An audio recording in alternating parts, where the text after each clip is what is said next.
Hi, good day. This is Brother Mac. Tara, magnilay tayo. Gaano ba katibay at kalalim ang iyong pananampalataya kay Kristo? Or gaano mo ba kakilala si Kristo? Ano ba ang batayan mo para masasabi mo kilala mo si Kristo? Sa panahon ngayon, mas kilala pa natin ang mga kapitbahay natin kaysa sa Panginoong Hesukristo. Mas alam natin ang bawat karanasan at kahinaan ng ating kapitbahay. Mas kilala natin ang ating mga kapitbahay dahil busy tayo sa pangingialam ng buhay ng may buhay. Na marites palagi ang kapitbahay, sinisiraan at dinadagdagan ang istorya. Hindi nyo namamalayan na ang maling ginagawa ng iyong kapitbahay ay ginagawa mo na rin. Hindi mo na namamalayan na yung mga mali mong napupuna sa iba ay ginagawa mo na. Dahil nakafocus ka sa kanila, kaya hindi mo na namamalayan na naging kaisa ka na nila. Isipin nyo kung ganyan ang nangyayari kapag nakafocus tayo kay Kristo.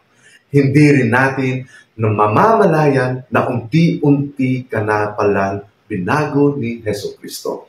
Dahil nakafocus ka sa Kanya. Mas ginagawa mo ang ginagawa niya. Ayaw mo rin ang ayaw ni Kristo.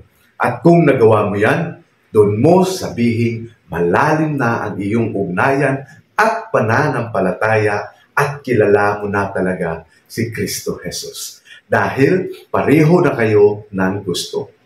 Tandaan niyo po, papatawan tayo ng parusa ng Diyos depende sa kung ano ang nagawa natin dito sa lupa.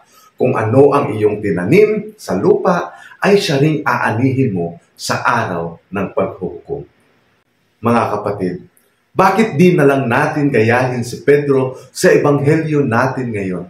Dahil sa kanyang paniniwala at pananampalataya kay Kristo, Kristo Jesus, at dahil sa pagkikilanlan niya nito na ito ang Mesiyas at anak ng buhay na Diyos, nagkaroon siya ng pribilehiyo na gumanap bilang isang sentro sa mga mananampalataya. Ang susi na iginawad sa kanya ay sumisimbolo sa kaharian sa langit para sa kawan ng Diyos. At sa pamamagitan ni Pedro, itatayo ang simbahan, ang gusali ng Diyos. Isang uri ng biyaya na natanggap ni Pedro galing sa Diyos Ama.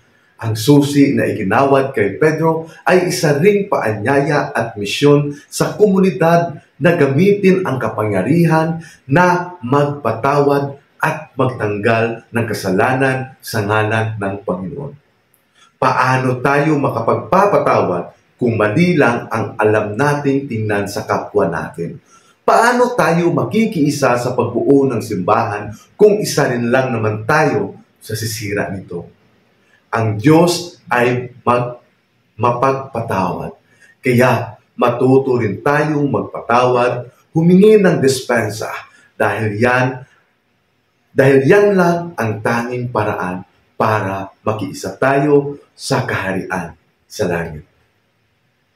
Thank you.